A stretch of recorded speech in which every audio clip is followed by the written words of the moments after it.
Selon un rapport de l'AIEA, l'Iran a de nouveau accru son stock d'uranium enrichi, le portant à des niveaux proches de ceux nécessaires à la fabrication d'armes nucléaires. Le monde devrait être extrêmement préoccupé par le rapprochement entre la Russie et la Chine. C'est ce qu'a déclaré Kaja Kallas lors de la conférence sur la sécurité à Singapour. Selon un rapport de l'Agence internationale de l'énergie atomique, l'Iran a de nouveau accru son stock d'uranium enrichi, le portant à des niveaux proches de ceux nécessaires à la fabrication d'armes nucléaires. Le chef de l'organe onusien Raphaël Grossi a confirmé que Téhéran disposerait de suffisamment d'uranium enrichi pour fabriquer plusieurs bombes atomiques s'il le souhaitait. L'AIEA lance un avertissement sévère, affirmant que l'Iran est désormais le seul État non doté d'armes nucléaires à produire de telles matières, ce qui, selon l'agence, est très préoccupant. Téhéran a rejeté les conclusions du rapport, le qualifiant de politiquement motivé, et maintenant que son programme nucléaire est uniquement destiné à des fins pacifiques. Ce rapport intervient à un moment délicat alors que l'administration américaine cherche à conclure un accord avec Téhéran pour limiter son programme nucléaire. Les deux parties ont tenu plusieurs cycles de négociations sans parvenir à un compromis jusqu'à présent. Le Paris Saint-Germain décroche le titre de champion d'Europe face à l'Inter Milan lors de la finale disputée ce samedi à l'Allianz Arena de Munich. Le club métamorphosé par des milliards qataris a décroché le plus prestigieux trophée du football européen pour la première fois de son histoire.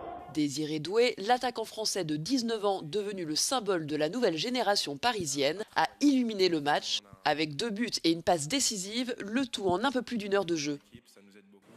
J'ai pas vraiment les mots pour décrire ce que je ressens ce soir. C'est quelque chose de magique ce qu'on a fait. On a écrit l'histoire de ce club, écrit l'histoire aussi du football français, du football européen. Je suis très heureux pour tout ce qu'on a fait ce soir et durant toute la saison. La victoire du PSG a été célébrée dans la joie par de nombreux supporters dans les rues de la capitale. Les scènes de liesse ont toutefois rapidement dégénéré, notamment à Paris sur les Champs-Élysées et aux abords du Parc des Princes où le match était retranscrit sur écran géant. 2 personnes sont mortes dans la nuit et 559 personnes ont été interpellées par les forces de l'ordre. Elle s'est exprimée lors d'une table ronde sur la sécurité mondiale. Kaja Kallas, responsable de la politique étrangère de l'Union européenne, a déclaré que le monde devrait être extrêmement préoccupé par le rapprochement entre la Russie et la Chine au moment même où les troupes nord-coréennes se battent aux côtés des soldats russes en Ukraine.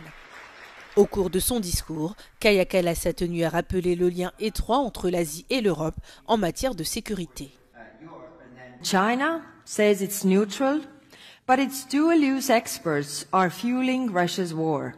When China and Russia speak of leading together, the change is not seen in 100 years, and of revisions of the global security order.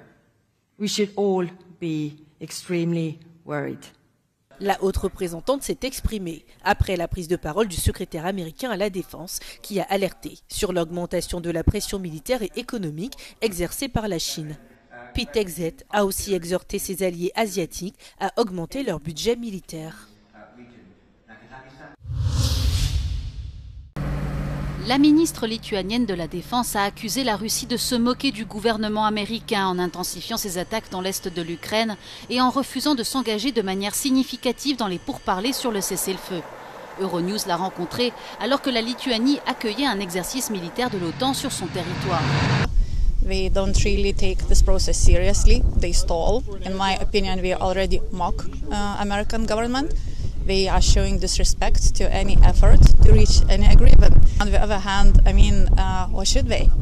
They have fully transformed their economy to wartime economy. Still, I think that efforts by United States to stop this war are worthwhile. We can see, how that ends. But in my opinion, in the end, what is going to be the only efficient means is regenerating Ukrainian army and building military muscle in Europe. That's the only deterrent that Russia understands.